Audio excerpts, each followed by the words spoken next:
Senior جج ہوتے ہیں اسلام آباد ہائی کورٹ کے، ایون باقی ہائی کورٹس کے اندر بھی ان کی طرف وہ کیسز ریفر کیے جا رہے ہیں. ابھی تک اس کا تحریری فیصلہ نہیں آیا، تحریری فیصلہ آئے گا تو چیزیں مزید واضح کلیئر ہو جائیں گی. لیکن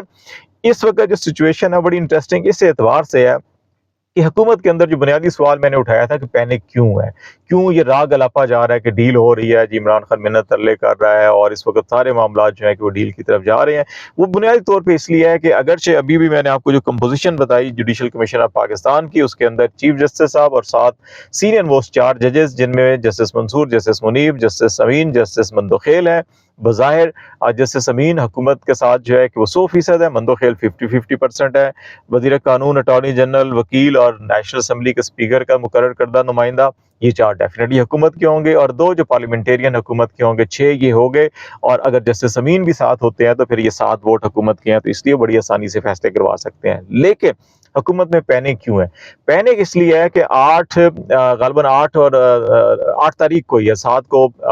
انسداد دہشت گردی کے ججز کی میٹنگ ہونی ہے چیف جسٹس آف پاکستان کے ساتھ، اور 8 تاریخ کو جو ہے کہ وہ ہے سپریم جوڈیشل کونسل کا اجلاس. اور یہ سب سے بڑا پینک حکومت کے اندر جو وہ یہ ہے کہ پے در پے آپ ترمیم کرنے کے باوجود بھی اپنے مطلوبہ نتائج حاصل نہیں کر پا رہے. اور جو سپریم جوڈیشل کونسل ہے وہ ہم نے پہلے بھی آپ کو کہا کہ اس میں 3 ججز کے جو ہیں کیسز بڑے اہم ہوں گے، جسٹس عامر فاروق صاحب، جسٹس امین الدین صاحب اور جسٹس نعیم اختر افغان. ان کے اپنے فیصلے، تحریری فیصلے یا ان کے خلاف اپنے ہی فل کورٹ کے جو خطوط ہیں یا فیصلے ہیں یا آبزرویشنز ہیں، وہ چیزیں ان کی مس کنڈکٹ کی سنگین مس کنڈکٹ کے زمرے میں آتی ہیں. اور اس میں جسٹس منصور علی شاہ بڑا واضح 2 ٹوک خط لکھ چکے ہیں سارے معاملے کے اندر. تو اس لیے یہ 3 ججز جو ہیں کہ یہ دکھائی دیتا ہے کہ سپریم جوڈیشل کونسل کے رڈار پر ہوں گے، اور اگر ان کو شو کاز نوٹسز جاری ہو جاتے ہیں اور ان کے یہ استعفے دیتے ہیں یا ان کو برطرف کر دیا جاتا ہے تو پھر حکومت اسلام آباد ہائی کورٹ کے اندر بھی اس کی گرفت ختم ہو جائے گی. اور پھر سپریم کورٹ آف پاکستان میں بھی 2 ہی ججز ہیں اس وقت جو کھلم کھلا جو ہے کہ حکومت کی سپورٹ کر سکتے ہیں. وہ دونوں بھی اگر فارغ ہو جاتے ہیں یا مستعفی ہو جاتے ہیں تو پھر اس کے بعد مسرت ہلالی صاحبہ اس طرح سے جس طرح سے قاضی فائز صاحب بھی کھل کے سپورٹ کرتی تھی اس انداز کے اندر ابھی شاید حکومت کو سپورٹ نہیں کر سکیں گی، اور مندوخیل صاحب بھی حکومت کی اس طرح سے کھل کے سپورٹ نہیں کریں گے جس طرح سے جسٹس امین الدین کر رہے تھے یا قاضی فائز صاحب کر رہے تھے. تو اس اعتبار سے پھر حکومت ابھی جو بات یہ کی جا رہی ہے کہ جمعے کے روز نیشنل اسمبلی میں پارلیمنٹ کے اندر جو ہے کہ وہ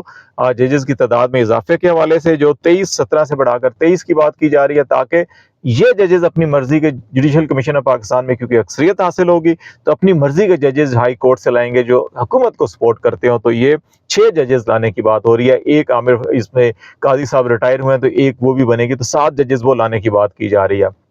یہ 7 کے ساتھ اگر حکومت اپنی مرضی کے بھی لے آتی ہے پھر بھی اس وقت 12 سے 13 ججز جو ہیں کہ وہ جو حکومت کرنا چاہ رہی ہے، یہ حکومت جو سب کچھ کر رہی ہے آئین کے ساتھ، قانون کے ساتھ، اس ملک کے ساتھ جو کھلواڑ ہو رہا ہے، وہ ججز اس میں حکومت کے سہولت کار بننے کے لیے تیار نہیں ہے، تو اکثریت پھر بھی حاصل نہیں ہوگی. ہاں یہ ضرور ہوگا کہ آپ اگر 5 اپنی بینچ بنانا چاہ رہے ہیں، جونیئر ججز کو رکھنا چاہ رہے ہیں تو آپ لے جائیں گے، لیکن یہ اس وقت ہوگا جب آپ کو جوڈیشل کمیشن آف پاکستان میں واقعی کوئی 1 یا 2 ججز جو 5 ججز سپریم کورٹ میں وہ آپ کو سپورٹ کرے. اب اگر سپریم جوڈیشل کونسل کے اجلاس کے اندر امین الدین صاحب ہی فکس ہو جاتے ہیں یا وہ مستعفی ہو جاتے ہیں اور ان کی جگہ پھر محمد علی مظہر صاحب جو ہے کہ اگلے نیکسٹ سینئر موسٹ جو جج ہیں وہ ہیں،